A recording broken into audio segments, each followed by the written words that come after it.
Hello guys, welcome back to my channel. So from today onwards, we are starting a new venture, that is we are going to solve 5 previous year questions every day. Yes, each and every day I will be uploading 5 previous year questions with the solution and proper explanation.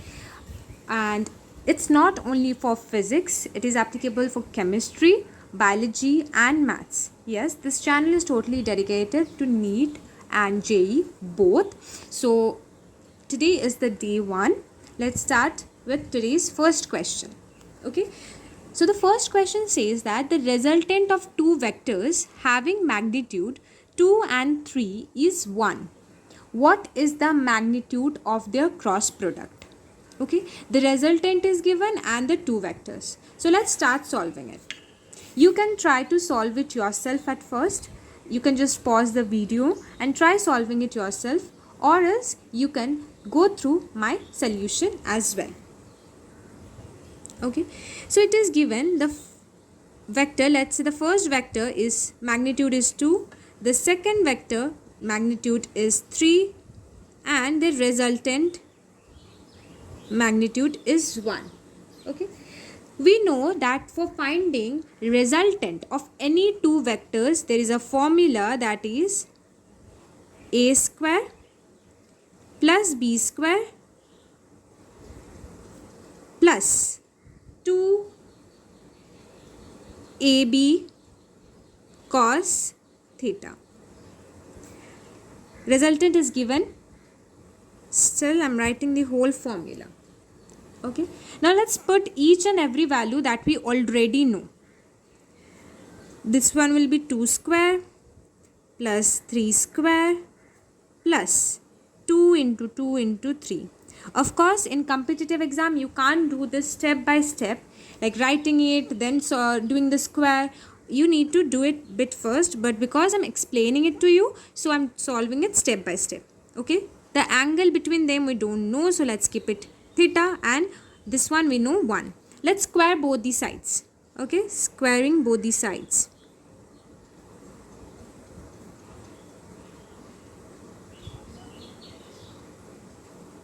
Okay, so the square root will be removed and we will get 2 square is 4, 3 square is 9, 2 into 6, 3 into 2 is 6, 2, so 12 cos theta is equals to 1. So we are getting 10, 11, 12, 13. 13 plus 12 cos theta is equals to 1.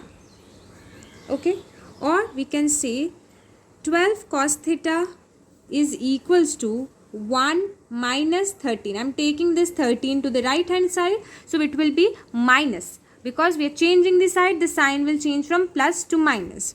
So we got minus 12. Okay, let me fix the cap. Okay, now we got cos theta is equals to minus 12. This one is going to the other side of the equals to, so it will again from multiplication it will get to division. Cancel, we got minus 1. So cos theta is equals to minus 1. So when cos theta is minus 1, it's when theta is equals to pi. Okay, now once we get the value of theta, it is asking for cross product. Cross product is what? Cross product A cross B. So the question is asking us to find A vector cross B vector. Okay, so cross product of any vector is A, B sin theta. So we know the magnitude of A, we know the magnitude of B, now we know the value of theta.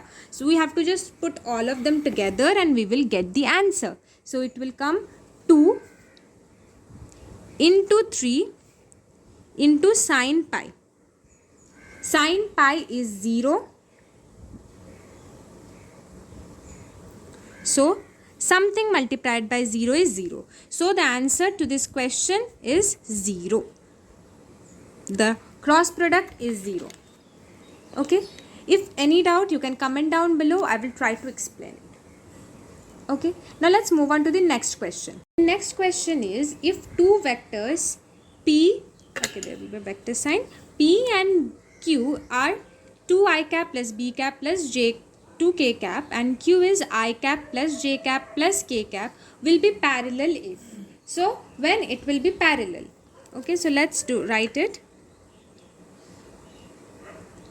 So if I consider any two vectors, let's say A and B, okay, they are parallel. Like say if I take A vector is equals to, just a second, let it focus. Yes, A vector is equals to A I cap plus B J cap plus C K cap, and B vector is equals to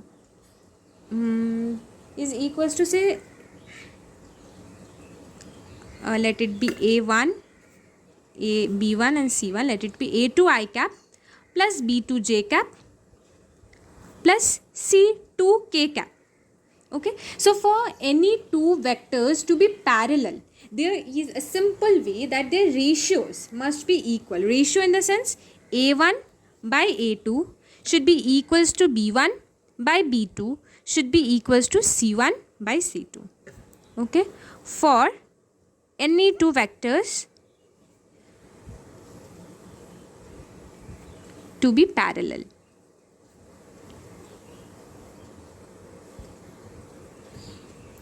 Okay, now let's apply this to this two vectors. Okay, so it is here A1 is 2, so 2 by 1 is equals to B by 1 is equals to 2 by 1. So by comparing only we are getting that B is equals to 2.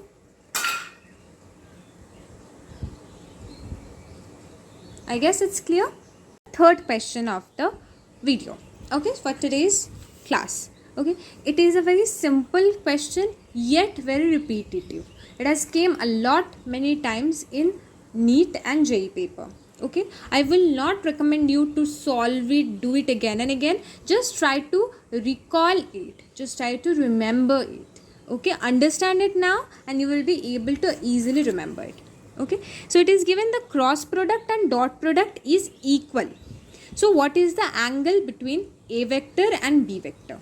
So we know that cross product means what? AB sine theta, and dot product means what? AB cos theta. A, B will cancel. So sine theta is equals to cos theta. So this is possible only when, try to recall all the trigonometric ratios you know. Okay, so sine theta is equals to cos theta only when theta is equals to 45 degree. Right? Theta is equals to 45 degree. We know sine theta is how much? 1 by root 2, and our cos theta is also 1 by root 2. Okay, so the answer will be 45 degree. So our cross product and dot product is equal in only one scenario, that is when the angle between the two vectors are 45 degree. Okay, now let's move on to the next question. This question is very easy to solve, but yes, we need to understand it very well, then only we can solve it correctly. Okay, so let's go through the question first. It says two trains along the same straight line moving with a constant speed 60 km per hour and 30 km per hour towards each other. Okay, it will be each. Okay, towards each other means they are moving in opposite direction, means one this and the other one is this.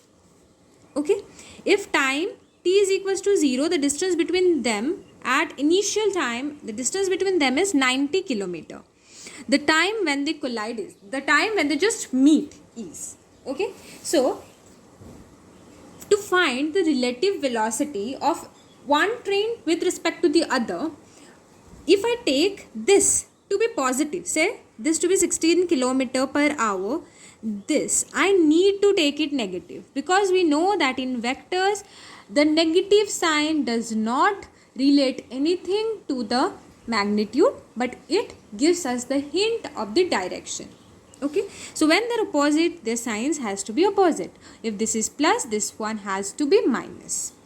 Okay, I guess it's clear. So the relative velocity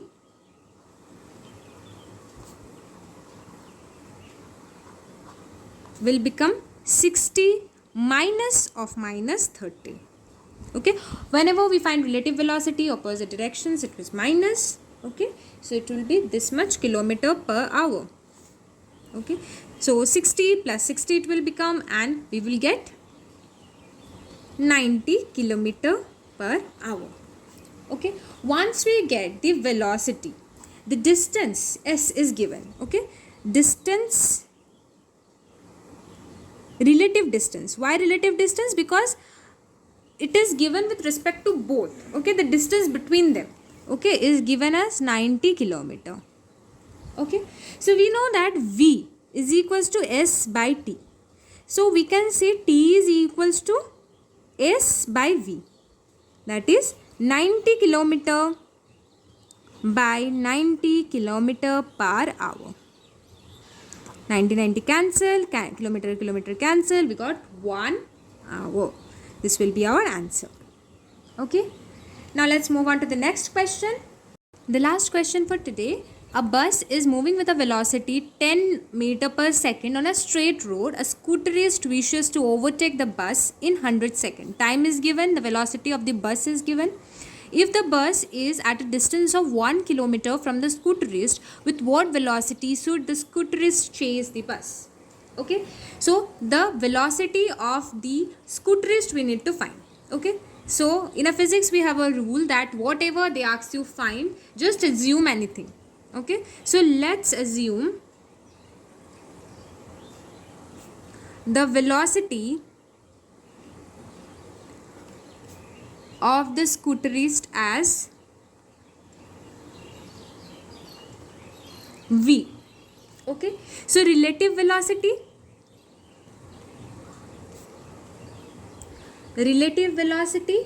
of scooterist with respect to bus will be v minus scooterist with respect to bus. So v minus 10. Okay, this much meter per second. Okay, now as we know, t is equals to s by v.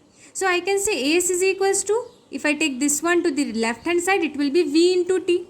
Okay, let me write it here again. So we know that v is equals to s by t. So I can write s is equals to, if it goes to the left hand side, in this side it is division, so that side it will be multiplication, just the opposite. So v into t. Okay, velocity here is, relative velocity is v by 10. The time taken is 100 second. No need to change anything second. It is also, the velocity is also in meter per second, so no need to think about the units. Okay, in this question s is given as s is equals to v into t. Okay, now 1 kilometer is given. Okay, s is equals to 1 kilometer. Now we need to think s is equals to 1 kilometer, but in the velocity we have taken meter, so let's convert it into meter. It will be 1000 meter. So let's put 1000 is equals to v minus 10 into 100. Okay, first of all let's take this 100 to this side. Okay, so we will get 1000 by 100 cancels out, we will get v minus 10. So we got 10 is equals to v minus 10. So v is equals to, if this comes to this side, it will become plus. So v 10 plus 10, that is 20 meter per second. Okay, so we solved 5 questions. I hope you understood each and every question. If any doubt, you can just comment down below. I will try to explain in the chat section, or else I will make an integrated video on the doubt. Okay, thank you so much. If you like, please do subscribe and like my video, and do follow the rest of the days. It will help me to